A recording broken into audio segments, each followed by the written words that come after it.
Hey y'all, welcome to the Reset with Dr. J, where we take those WTF moments and we turn them into breakthroughs.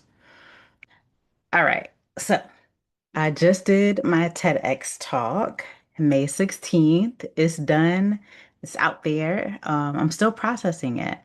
So I haven't got it back yet because it takes a little time for the editing and all of that. So I will make sure that I share with the world because I work very hard on that. So today I'm breaking down what I learned from that whole experience and not just the talk itself, but the months leading up to it.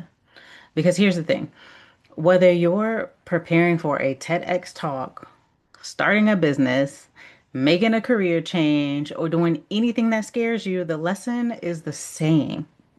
So I'm Dr. Arielle Jordan. I'm an Army vet. I'm a therapist and now a TEDx speaker. So I'm giving you the real talk about what it actually takes to do hard things. So let's go. Before we get started, quick reminder, I am a therapist, but I'm not your therapist. This is a conversation, not treatment. But if you are in crisis, what I want you to do is call or text 988. You can get a real person 24 hours a day, so there's no shame in that. It is confidential as well. So if you need that, please use that. That's why it's there. If you are a vet, 988 plus one, and you will get somebody that is trained in military culture. Sometimes that makes a difference, depending on personal preference, right? So just make sure you use that. That resource is out there for you to use when you need it. So, all right, so let me give you some context. Um, I got selected. I was one of five people. Wait, yeah, one of five. Okay, I'm like, hold on, was it five? Yeah, one of five people. It was supposed to be six, and then one person couldn't make it. So one of five people that got selected about a few months ago, and so I started developing my topic, which is grief intelligence. And it's this idea that, we don't have to fight hard things to move through them, and we can actually work with them. And it's the integration part that I kind of talk about a little bit in my talk. And that message matters to me personally and professionally. But knowing something matters isn't actually the same thing as like, getting up on that stage. Those are two different things. So, I spent months preparing. You have to write the talk, you have to rewrite it, you have to practice it, you get some feedback, you change it again. So, I also flew to Colorado for rehearsals. So this whole time, there's a voice in the back of my head like, what if you mess this up? Or what if it doesn't land? Or what if people don't get it? And the voice doesn't go away just because the opportunity is big. If anything, it gets louder. But I did it anyway. And here's what I learned that I think applies to whatever hard thing that you are working on right now. So the first lesson is that you don't have to feel ready. So when I got selected, I, did not have the final talk done, right? It had to be the process, part of the process. So I got selected. I didn't have the talk necessarily written, some pieces here and there I repurposed, but before I knew exactly what I would say, before I knew I was ready, but I did know that the message matters. And so that's the move. Because if you wait until you feel ready for this big thing, you're gonna be waiting forever. And that's not what we want, right? Because then we would just be spinning wheels and not going anywhere. So here's what your brain does. Your brain wants certainty before it acts. It wants to know, if I do this, will it work? But you can't know that, right? You can't guarantee the outcome before you start. And so your brain keeps you in planning mode, research mode. I'll do it when I'm more prepared mode. But that's just fear dressed up as preparation. So we need a shift. You don't get ready by waiting, though. You get ready by doing. So you start messy. You figure it out as you go and you adjust. That's the shift. So when we think about real examples from what I just went through, I rewrote parts of the talk, I don't know, probably 15 times, right? And even the week before, I was still tweaking it because I just, wanted the message to land. It was something very important to me. I cared a lot, and that's why we do that, because we care. But if I had waited until it felt perfect, I'd still be waiting. And so, how does this apply to you? Maybe you're thinking about starting a business or making a career move or even just having a hard conversation, right? If you wait until you feel ready, this is for you.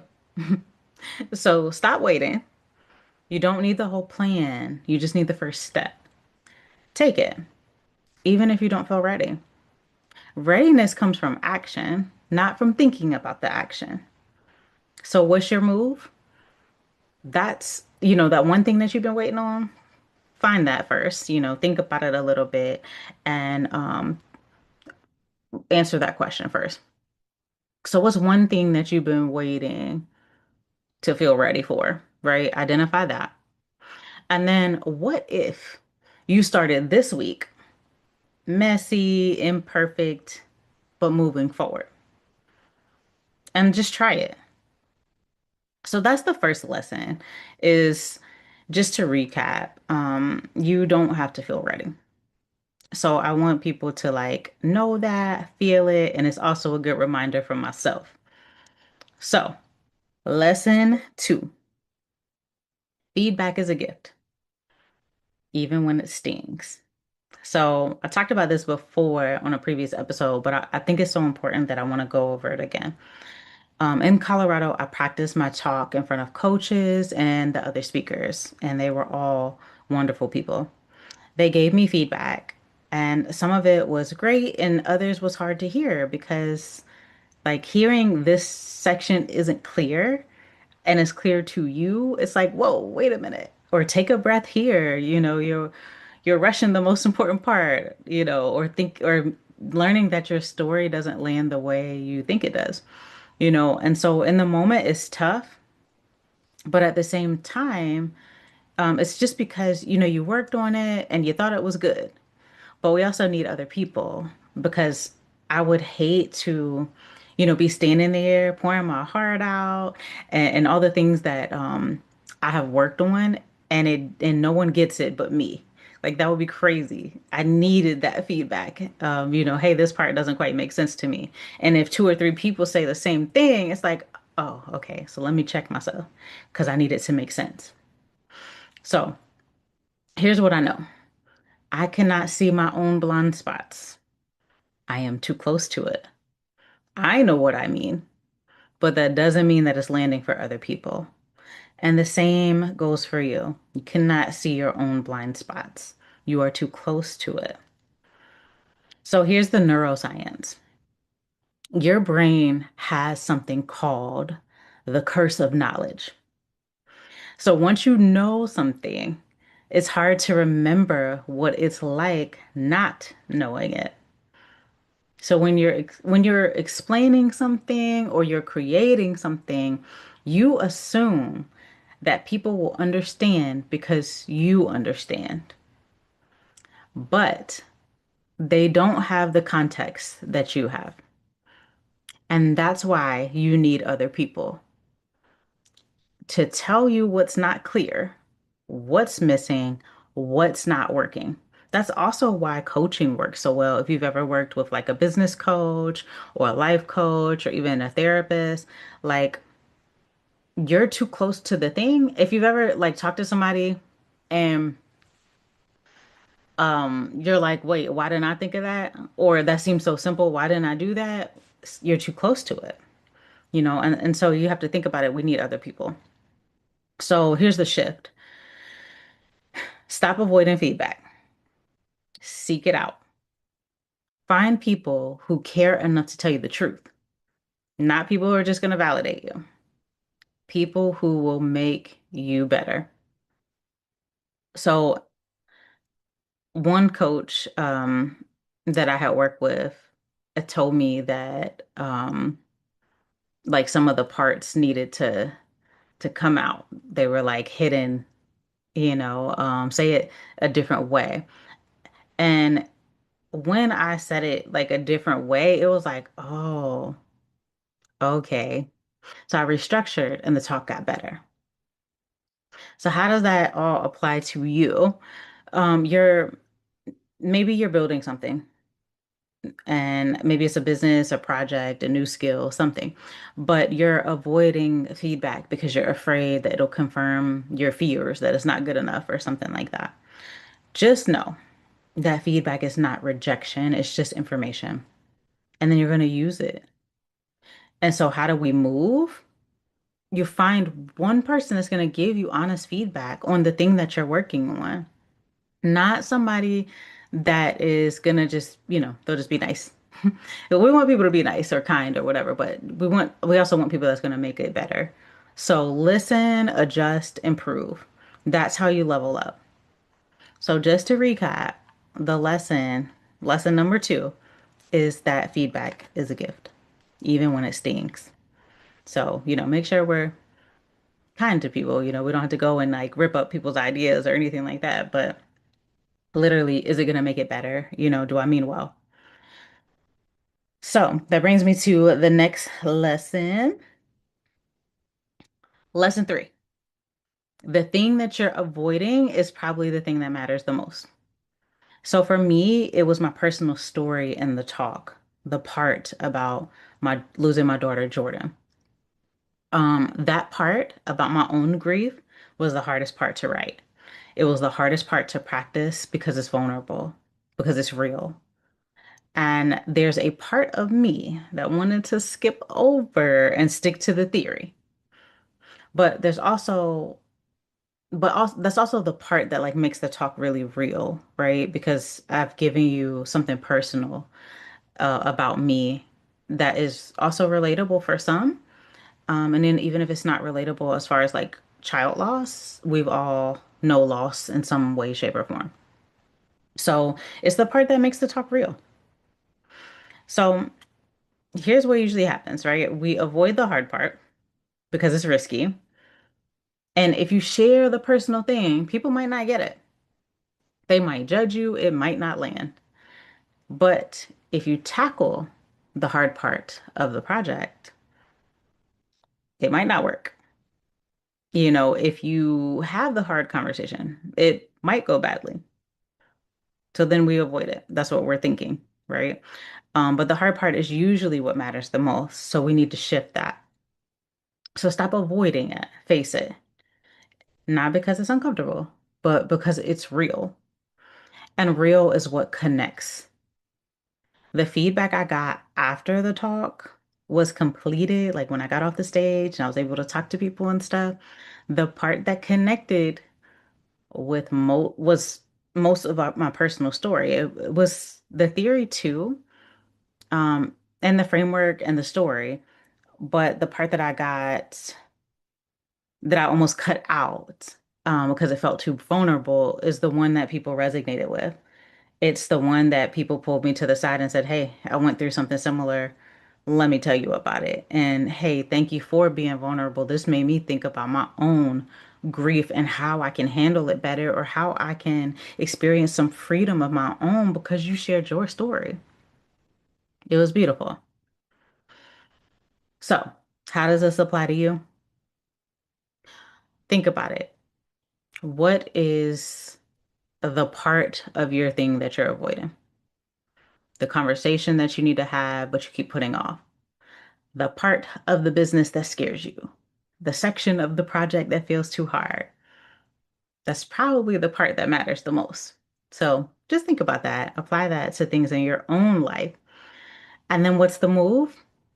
Stop avoiding it. This week, do the hard part or a piece of the hard part and make sure that the goal isn't perfection. Just do it. That's where the breakthrough is going to be. So, going back to lesson three, the thing that you're avoiding is probably the thing that matters the most. So, give that some thought and then see how that applies to you. Okay. All right, all right, all right. Okay, so the fourth lesson, rest is part of the work. I cannot stress this enough. Rest is part of the work, not something you do after it. So after my TEDx,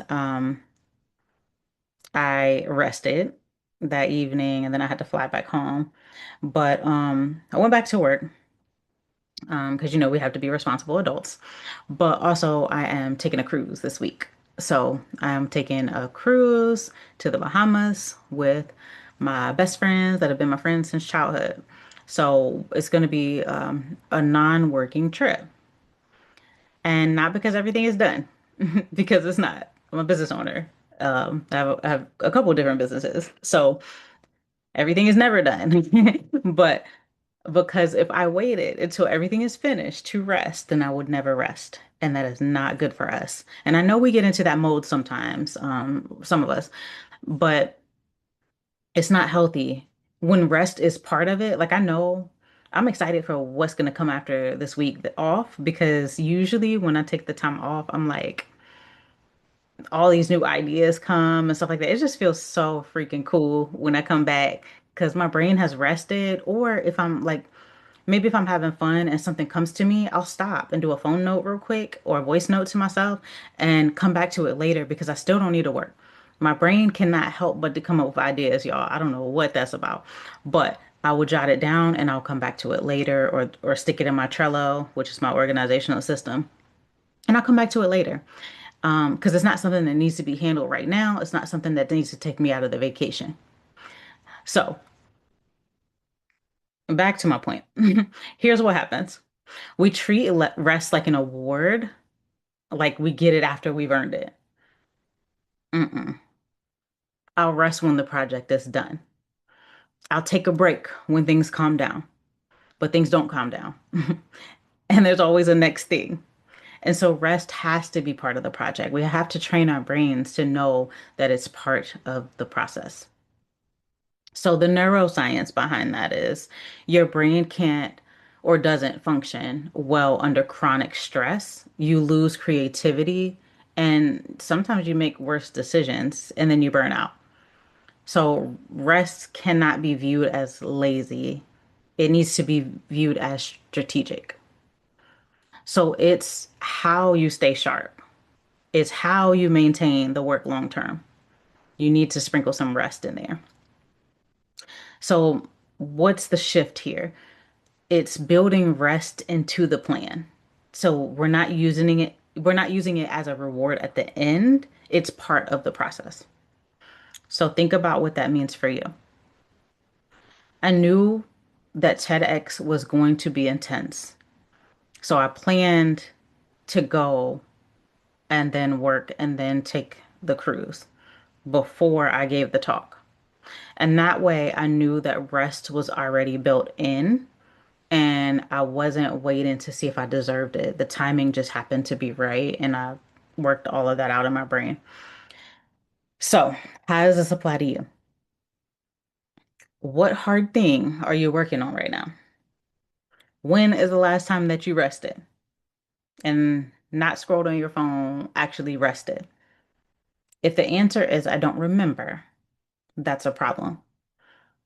And we're not talking about like if you have insomnia or sleep issues or something like that. That's something different, and you still need to work on it, right? Because some people suffer from insomnia and they can't, and it's really hard for them to like sleep rest.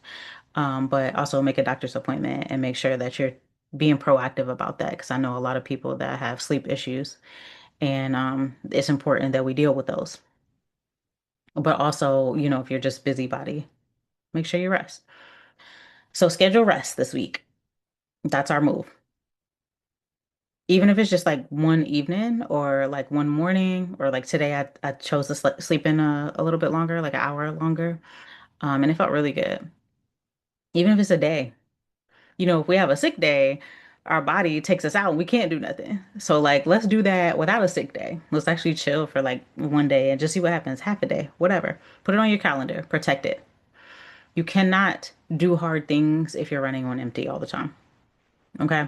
So think about that. because I think that when we're in the service, we kind of have to, like, we don't really have a choice. We gotta do what we gotta do. But outside of the service, not so much. It looks a little bit different. And so, of course, we have built those habits being in, but we can take them with us, but in a healthier way, right? So we don't have to throw out everything that we've learned because that's probably what made us great during that time. But when you transition out, or years after you transition out, or whatever, when we know better, we do better. So try some of those things. So, lesson 4 is that rest is part of the work. Okay. So I'm gonna bring it all together. The 4 lessons learned from the TEDx that apply to whatever thing that you're doing now. 1, you don't have to feel ready. Start before you're ready, actually. Readiness comes from doing. Remember that. 2, feedback is a gift. Find people who will tell you the truth and use it to get better. 3, the thing that you're avoiding matters most. So stop avoiding the hard part. Face it. And then 4, rest is part of the work. Don't wait until everything is done. Rest now. You don't have to do all of this perfectly. You just have to do it. Pick one thing, start this week. That's how the hard things get done. So, what's next for me? I am taking this week off. I am cruising to the Bahamas. I'm resting. I'm having fun with my people. And then I'm back to work. So the Jordan Effect, which is my nonprofit that I built in honor of my daughter, um, I will be working on that when I get back and making sure that that's building correctly. So I need to find people that want to be a part of that building. My private practice, is still growing. I help people with their mental health, and I think that's a business that will always be needed. So I make sure I take care of my people in that way as well. And then I'm also training clinicians. So, and I'm also figuring out the reset, as it's gonna continue to go, and shape and shift and all of that stuff. So if you want to follow along with everything I do, the website is bio, dot Arielle, Arielle, N Jordan.com. So my TEDx will be up soon. So I'll share that when it drops. And I'll be back with another episode in another week. And it will be live because I will have rested and then not planned anything for a Sunday at 12 Eastern time. So until then, do the hard thing. Rest when you need to. You got this. Feel free to comment. I do go back and read the comments for the episodes. And then if I don't, just, send me an email, hit me up. Um, but yeah, so feedback is a gift. I'm welcome to that as well. Okay. So TEDx taught me hard things that are worth doing, you know. Um, I mean, not hard things that are worth doing, but that hard thing, what I meant. TEDx taught me that hard things are worth doing. Sorry, there, I said it right. Not because they're easy though, because they matter. They have meaning to them. So you don't have to feel ready. You don't have to be perfect. You just have to start. So remember that resilience is not optional. It is the mission. I'm Dr. J. This is the reset with Dr. J, where we take those WTF moments and turn them into breakthroughs. Make sure you check out the other shows on WTF Nation Radio. They have so many. Um, I had planned to put the graphic, but since I use Zoom for this recording, I don't have it. But if you go back and look at previous episodes or just check out the WTF Nation Facebook or YouTube, all the shows are there. They are great. They have a little bit of something for everybody. So go check those things out. All right, y'all. Have a good week. I'm going to be on vacation. Take care.